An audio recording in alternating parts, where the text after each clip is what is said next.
Hi viewers, good morning. Welcome to profit master dot in. ఇవాళ October 2 Gandhi జయంతి సందర్భంగా stock మార్కెట్లకు సెలవు ఉన్న సంగతి మా అందరికీ తెలిసిందే. ఇక ఈరోజు ప్రధాన దినపత్రికలో వచ్చిన బిజినెస్ హెడ్లైన్స్ ఒకసారి చూద్దాం. సో అమెరికన్ మార్కెట్స్లో నిన్న మళ్ళీ కొనుగోళ్ల మద్దతు మనకు కనిపించింది. నాస్డాక్ 1.42, S&P 500 0.5% మేర, అలాగే డౌ జోన్స్ కూడా ఆల్మోస్ట్ 0.13% మేర నిన్న లాభాల్లో ముగిశాయి.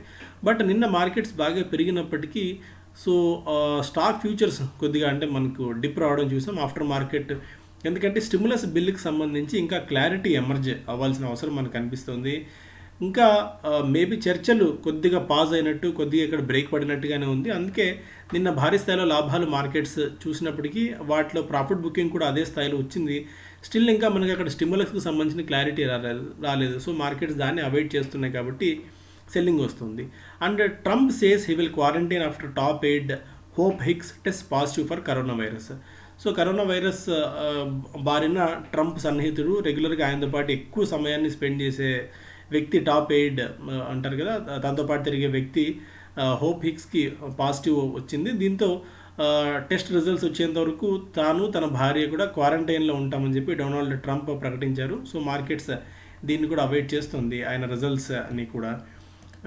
And India millionaires are driving a surge in stock market trading during the pandemic. So youth and బాగా ఎస్పెషల్లీ మనకి యంగ్స్టర్స్ అందరూ కూడా మార్కెట్స్లోకి బాగా వస్తున్నారని ఒక న్యూస్ని మనకి ఇంటర్నేషనల్ మార్కెట్స్లో కూడా ఫోకస్ అయింది ఈ అంశం. Amazon says more than 19,000 workers got COVID-19. So 19,000 మందికి ఉద్యోగులకి కోవిడ్ వచ్చిందని చెప్పి అమెజాన్ కూడా చెప్తుంది. సో మేజర్ మార్కెట్స్లో ఉన్న ప్రధాన అంశాలు అయితే ఇవి. అండ్ ఎకనామిక్ టైమ్స్ విషయానికి వచ్చినట్టయితే green shoots visible in September but companies want more support.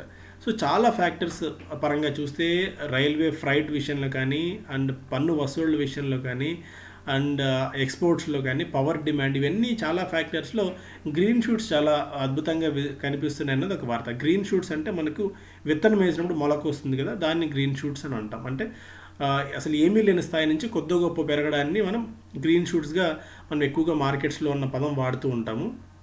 So చాలామందికి తెలిసి ఉండొచ్చు, ఒకవేళ తెలియని వాళ్ళ గురించి నేను చెప్తున్నాను. And centre open to launching and Indian app store. Existing digital store for government apps can be scaled up to begin with says officials.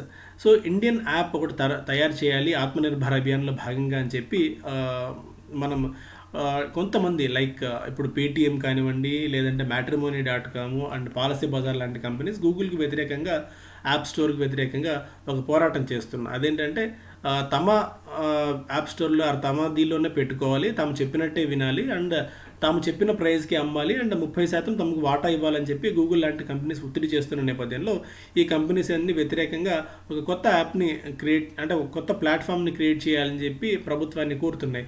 So ప్రభుత్వం కూడా అందుకు సానుకూలంగా స్పందించేట్టు కనిపిస్తుంది. కాకపోతే గూగుల్ అండ్ యాపిల్ లాంటి కంపెనీస్తో ఇప్పుడు ప్రభుత్వం గడవకు దిగుతుందా అన్నది కొద్దిగా వేచి చూడాల్సిన అంశం. Demand liquidity improving, state bank of India and HUL చెప్తున్నాయి. బట్ స్టిల్ కొద్దిగా పీపుల్ కాషియస్గా ఉన్నారు డబ్బులు ఖర్చు పెట్టేందుకు. ప్రీమియం వస్తువులు కొనే విషయంలో మాత్రం కాస్త ఆచితూచి వ్యవహరిస్తున్నారన్నది state bank of India and HUL companies చెప్తున్నాయి. Cars and two wheeler sales growth at 2-year high. 2 ఏళ్ల గరిష్ట స్థాయికి సేల్స్ పెరిగాయన్న ఒక డేటా కూడా మనం చూస్తున్నాం. సో మొత్తానికైతే డేటా పరంగా మళ్ళీ street is back on track అన్నది ఒక అంశం. సో హైదరాబాద్లో కూడా మనం చూస్తే రెగ్యులర్గా ఈ మధ్యకాలంలో లాస్ట్ 15-20 డేస్కి ఇప్పుడున్న మార్కెట్ సినారియోకి చాలా చేంజ్ కనిపిస్తుంది. అంటే నిన్న బయటికి వెళ్ళినప్పుడు చూస్తే హైటెక్ సిటీ ప్రాంతంలో పెద్దగా అంతకుముందు సంచారం ఉండేది కాదు. ఇప్పుడు రోడ్ సైడ్ ఈటరీస్లో కూడా చాలా ఎక్కువ మంది జనాలు, ఆల్మోస్ట్ 40-50% దాకా జనాలు రోడ్డు మీదకి వచ్చేసారు. సో మేబీ ఇంకొక 15-20 డేస్ ఆర్ ఈ మంత్ ఎండ్ కల్లా పూర్తి స్థాయిలో మనకి దసరా తర్వాత full length activity kick in అయ్యే అవకాశం అయితే కనిపిస్తుంది. న్యూస్ స్పెసిఫిక్గా చూస్తే COVID-19 cooks up many home chefs. ఇది ఒక అద్భుతమైన బిజినెస్ మోడల్గా రాబోయే రోజుల్లో ఎమర్జ్ కాబోతుంది. ఎందుకంటే పెద్ద పెద్ద హోటల్స్కి జనాలు వెళ్ళడం మరికొద్ది కాలం పాటు తగ్గుతుంది. అంటే అట్లీస్ట్ ఒక 5-6 months దీన్ని అంత ఈజీ కాదు మళ్ళీ జనాల్ని రప్పించడానికి. సో ఇంకొద్దిగా శానిటైజేషన్ పరంగా కానీ, హైజీన్ పరంగా కానీ జనాలు పెద్ద పెద్ద హోటల్స్ కంటే చిన్న చిన్న ఇళ్లలో ఈటరీస్లో వండిన ఫుడ్ని తినడానికి ఎక్కువ ఇష్టపడతారనేది ఒక డేటా మనం చూస్తే అర్థమవుతుంది. సో బెంగళూరులో ఒక కంపెనీలో దాదాపు 1,500 మంది, ఎంఏ ఐడియా అనే ఒక కంపెనీలో ఒక ప్లాట్ఫామ్లో దాదాపు 1,500 మంది హోమ్ చెఫ్స్ రిజిస్టర్ అయ్యారు. అలాగే మరొక అగ్రిగేటింగ్ కంపెనీ ఫుడ్ క్లౌడ్ అనే కంపెనీలో కూడా 1000 మంది దాకా చెఫ్స్ లైసెన్స్ పొందారన్నది ఒక వార్త మనం చూస్తున్నాం. దీనికి తోడు FSSAI అంటే food safety security authority of India అని ఒక దాని నుంచి లైసెన్స్ మనం ప్రభుత్వం నుంచి పొందాల్సిన అవసరం ఉంటుంది. Food safety and standards authority of India for that FSSAI నుంచి ఒక దీన్ని కూడా పొందాల్సి ఉంటుంది కాబట్టి సో దానికి కూడా లైసెన్సులు బాగా దరఖాస్తులు చేసుకున్నారన్న వార్త మనం చూస్తున్నాము. And BPCL May fall up to 14% more on delayed cell of. So delayed cell of కారణంగా BPCL ఇక్కడి నుంచి కూడా 14% దాకా పడే అవకాశం ఉందన్న ఒక అంచనాలు మనం చూస్తున్నాం. ఎందుకంటే డెడ్ లైన్ని ప్రభుత్వం వరుసగా 4వసారి కూడా పెంచింది. Outstanding positions in BPCL future so to 2.7 crore units. ఫిబ్రవరి 26 నుంచి అవుట్ స్టాండింగ్ పొజిషన్స్ బాగా ఎక్కువగా BPCLలో కూడా పెరుగుతున్నాయి. టెక్నికల్గా కూడా కొద్దిగా ఇక్కడి నుంచి సెల్ ఆఫ్ వచ్చే అవకాశం ఉందని చెప్పి అనలిస్టులు భావిస్తున్న తరుణం ఇది. And FPS net buyers of Indian debt after 11 months. 11 నెలల తర్వాత ఇండియన్ డెట్ మార్కెట్లో బాగా FPS ఫారిన్ పోర్ట్ఫోలియో ఇన్వెస్టర్స్ కొనుగోలు చేస్తున్నారు. Overseas investors purchase 4,184 crores in September after selling 1.21 lakh crore between 2019 and 20 అన్న వార్త మనం చూస్తున్నాం. డెట్ మార్కెట్స్లో కూడా మనకి గ్రీన్ షూట్స్ కనిపిస్తున్నాయి. Bankers expect rally in the bond market in anticipation of further rate cuts and central bank bond purchases. So మరొకసారి rate cut ఉండొచ్చని సెంట్రల్ బ్యాంక్ అంటే రిజర్వ్ బ్యాంక్ ఆఫ్ ఇండియా బాండ్స్ను కొనుగోలు చేయించిన అంచనాల నేపథ్యంలో మళ్ళీ బాండ్ మార్కెట్లో యాక్టివిటీ ఉండొచ్చన్న అంచనాలు కూడా మనం చూస్తున్నాం. Mazagon Dock IPO subscribed 157 times. ఈ మధ్యకాలంలో ఒక ప్రభుత్వ రంగ సంస్థకి ఈ స్థాయిలో సబ్స్క్రిప్షన్ రావడం అనేది ఒక అంశంగా అంటే మేజర్ న్యూస్గా మనం చెప్పుకోవాలి. 157 times మెజగాన్ IPO కూడా మనం ముందు నుంచి కొనుగోలు చేయొచ్చు. ఎందుకంటే మెజగాన్ చాలా స్ట్రాంగ్గా ఉంది. డిఫెన్స్ ప్లేన్ ప్రభుత్వం ఎక్కువగా చూస్తుంది కాబట్టి మెజగాన్ డాక్ని మనం అంటే when compared with other like UTA, AMC, లిఖితాతో పోలిస్తే మెజగాన్కి థమ్స్అప్ ఇవ్వచ్చని మనం ముందు నుంచి చెప్తూనే ఉన్నాము. Mazagon Dock IPO 157 times over subscribe అయింది.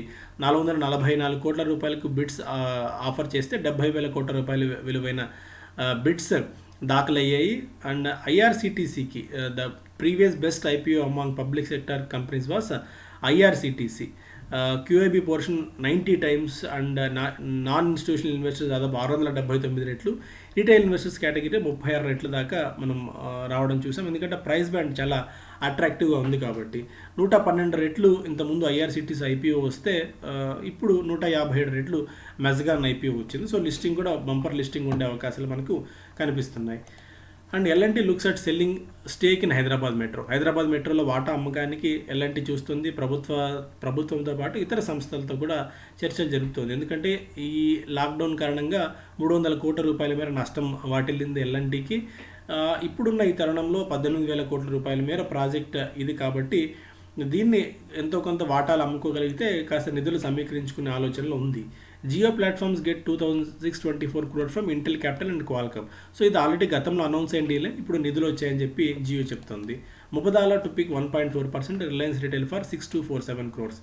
సో ఇప్పటికే ఓవరాల్ ఇన్వెస్టర్స్ నుంచి 24,850 crores దాకా overall overseas investments in company now stands to 24,850 crores. So ఇప్పటివరకు 24,000 అంటే దాదాపు 25,000 కోట్ల రూపాయల మేర మొత్తాన్ని రిలయన్స్ రిటైల్ కూడా ఆకర్షించగలిగింది. తాజాగా ముబదాలా అన్న company already Abu Dhabi sovereign fund అంటే అబుదాబి ప్రభుత్వానికి చెందిన కంపెనీ ఇది. ఆ సంస్థ రిలయన్స్ రిటైల్లో దాదాపు 6,250 కోట్ల రూపాయల మేర వాటాలు కొనుగోలు చేసింది. 1.4% వాటా ఇప్పటికే కొనింది. జియోలో కూడా ఈ కంపెనీ ఇప్పటికే వాటాలు తీసుకుని ఉన్న సంగతి మన అందరికీ తెలిసిందే. Supply was deflate M&M as Tata Kia race ahead with new models. So Tata కూడా ఈ రేస్లో చాలా స్ట్రాంగ్గా పర్ఫార్మెన్స్ చూపిస్తుంది. ఎందుకంటే కియా మోటార్స్ వచ్చిన కొత్త వెహికల్స్ బాగా సేల్స్ ఉన్నాయి. అండ్ టాటా మోటార్స్ సేల్స్ కూడా ఈ మధ్య నెక్సాన్ లాంటి వాళ్ళ మోడల్స్ చాలా బాగా హిట్ అయ్యాయి. రోడ్లో ఈ మధ్య ఎక్కడ చూసినా వెహికల్స్ బాగా కనిపిస్తున్నాయి. కాకపోతే మహీంద్రా మాత్రం ఈ రేస్లో వెనకబడిందని చెప్పుకోవచ్చు. మేబీ ఇక్కడ నుంచి కూడా మహీంద్రాలో కొద్దిగా సెల్లింగ్ ప్రెషర్ రావచ్చు. మనం ఆల్మోస్ట్ 350-400 లెవెల్స్ నుంచి పదే M&Mను రికమెండ్ చేశాము. కాకపోతే ఇప్పుడు కొద్దిగా ప్రాఫిట్ బుక్ చేసుకుంటే మంచిదన్న సలహా కూడా ఇస్తున్నాం మహీంద్రాలో ఈ పాయింట్ ఆఫ్ టైంలో. కాకపోతే సప్లై చైన్ ఇష్యూస్ ఉన్నాయని, లోకలైజ్ లాక్డౌన్ ఉన్నాయని కంపెనీ చెప్తుంది. కానీ but somehow when compared with other కంపెనీస్తో ఆ స్థాయిలో పోటీ పడలేకపోతుంది. మేబీ అండ్ మహీంద్రాలో ప్రాఫిట్ ఇప్పుడు బుక్ చేసుకొని మళ్ళీ కావాలంటే మళ్ళీ ఎంటర్ కావచ్చు. Mumbai property sales surge on low prices, stamp duty cut. So ముంబైలో ప్రాపర్టీ సేల్స్ కొద్దిగా పెరుగుతున్నాయి అన్నది ఇదొక అంశం. రియల్ ఎస్టేట్ కంపెనీస్కి ఇదొక positive news. So business stand చూస్తే రికవరీ పిక్సప్ పేస్. సో అన్ని పేపర్లు ఒకటే అంశం కవర్ చేస్తున్నాయి, ఎందుకంటే రికవరీ పేస్ పిక్ అవుతుంది అని చెప్పి. ఎందుకంటే పిఎంఐ డేటా ఒకటి, పర్చేజ్ మేనేజర్స్ ఇండెక్స్ డేటా అంటాం, వెహికల్ సేల్స్ పెరుగుతున్నాయి, సెప్టెంబర్ కలెక్షన్స్ మనకు పెరుగుతున్నాయి. సో వివిధ అంశాల పరంగా మనం చూస్తే ఫ్యాక్టర్స్ అన్నీ కూడా అందుకు తగ్గట్టుగా సహకరిస్తున్నాయి. Jio fibre arm to raise 14,700 crores via InvIT offer. So investment infrastructure investment trust కింద దాదాపు 15,000 కోట్ల రూపాయల మేర జియో ఫైబర్ ఆర్మ్ రైజ్ చేయబోతుంది ఒక వార్త. ఎన్ఎస్సి ఫేజెస్, ఎన్ఎస్సికి పదే ఐపీఓ కోసం ఇబ్బంది ఎదురవుతూనే ఉంది. SEBI slaps 6 crores penalty on the bourse. So ఇతర బిజినెస్లో, అన్రిలేటెడ్ బిజినెస్లో ఈ కంపెనీ వేలు పెట్టడం కూడా ఒక అంశంగా ఉంది. అదొక ఫస్ట్ పేజ్లో ఇచ్చిన వార్తలు. మెజగాన్ ఆల్రెడీ మనం డిస్కస్ చేసాం. లిఖితాకు ఒక మనం ముందు నుంచి వీఆర్ నాట్ స్ట్రాంగ్ అబౌట్ లిఖిత ఐపీఓకి సంబంధించి. రీటైల్ ఇన్వెస్టర్ పోర్షన్ అయినప్పటికీ, ఓవరాల్గా సబ్స్క్రిప్షన్ 8.4% అయినప్పటికీ కూడా వాళ్ళు ఏంటంటే ఈ ఇన్స్టిట్యూషనల్ ఇన్వెస్టర్స్ కేటగిరీ మాత్రం ఫుల్గా సబ్స్క్రైబ్ కాలేకపోయింది. దాంతో వాళ్ళ డేట్ ఎక్స్టెండ్ చేయడంతో పాటు ప్రైస్ బ్యాండ్ 120 రూపాయల నుంచి 116 రూపాయలకి తగ్గించింది. ఇది ఒక రకంగా నెగిటివ్ న్యూస్గానే దీన్ని చెప్పుకోవచ్చు లిఖిత ఇన్ఫ్రాకి. DMart staring at Reliance challenge. So DMart పోటీ పడేందుకు ప్రయత్నాలు చేస్తుంది. అయితే చాలామంది అంటారు కింద కామెంట్స్లో కూడా, గతంలో ఒకసారి నేను చదివాను, డీమార్ట్ సక్సెస్ఫుల్ అవుతుంది, రిలయన్స్ ఫెయిల్ అవుతుందని. రిలయన్స్ ఫెయిల్ అయ్యేందుకు అవకాశాలు బాగా తక్కువ ఉన్నాయి. వాళ్ళ దగ్గర మనీ ఉంది, మజిల్ ఉంది. దాదాపు రిలయన్స్ రిటైల్ అండ్ ఫ్యూచర్ ఈ మధ్య కలిపితే 13,000-14,000 స్టోర్స్ ఉన్నాయి. డీమార్ట్కు ఉండేది 200 స్టోర్స్. ఆ లెక్క, ఆ కేటగిరీతో మనం చూసుకున్నట్టయితే రిలయన్స్తో పోటీ పడడం అనేది అంత ఈజీ కాదు. సక్సెస్ అవుతుందా, ఫెయిల్యూర్ అవుతుందా అంటే రిలయన్స్ జియో మార్ట్ యాప్ని రెగ్యులర్గా ఈ మధ్య యూస్ చేస్తూ చూస్తున్న వాళ్ళలో ఏ స్థాయిలో చేంజెస్ కనిపించాయి మనం అర్థం చేసుకోవచ్చు. So it's not that much easy. So DMart business డీమార్ట్కి ఉండొచ్చేమో కానీ, బట్ పూర్తిగా రిలయన్స్ రిటైల్ని ఢీకొట్టి డీమార్ట్ ఇక్కడి నుంచి పెరుగుతుందని అయితే నేను అనుకోను. ఎవరి బిజినెస్ మోడల్ వాళ్ళదే. కాకపోతే డీమార్ట్ కూడా ఇప్పటికిప్పుడు మరింతగా పెరగడానికి ప్రయత్నాలు చేస్తుంది. ఈ కామర్స్ పాయింట్ ఆఫ్ వ్యూలో కూడా కొద్దిగా సేల్స్ పెంచుకోవడానికి, వాటన్నిటి విషయంలో కూడా ఎక్కువగా ఆలోచన డీమార్ట్ కూడా చేస్తుంది. కాబట్టి మేబీ డీమార్ట్కి ఇక్కడి నుంచి భారీ స్థాయిలో పొటెన్షియల్ ఉండి ఇక్కడి నుంచి కూడా మళ్ళీ బ్యాగర్ అయ్యే అవకాశాలు కాస్త రిలయన్స్కి, కాస్త డీమార్ట్కి తక్కువగా ఉన్నాయి. కోల్ ఇండియా అవుట్పుట్ 32% పెరిగింది. ఎన్టీపీసీ 13% గ్రోత్ నమోదు చేసిందని చెప్పి ఒక వార్త మనం చూస్తున్నాం. And revised PLI scheme for bulk drugs on the cards. So ఈ ఏదైతే ప్రొడక్షన్ లింక్డ్ ఇన్సెంటివ్స్ అంటాం కదా, అందులో బల్క్ డ్రగ్స్కి సంబంధించి కూడా ప్రోత్సాహకాలు ఇవ్వాలని చెప్పి ప్రభుత్వం యోచిస్తుంది. ఏపీఐస్ విషయంలో, అంటే ఏదైతే ఇంతకాలం మనం చైనా మీద ఆధారపడి ఉన్నామో ఆ డిపెండెన్సీని తగ్గించడానికి ప్రభుత్వం ఈ దిశగా అడుగులు వేస్తుంది. కాబట్టి ఏపీఐ కంపెనీస్కి ఇక్కడి నుంచి కూడా కొద్దిగా బెనిఫిట్ అయ్యే అవకాశం ఉంది.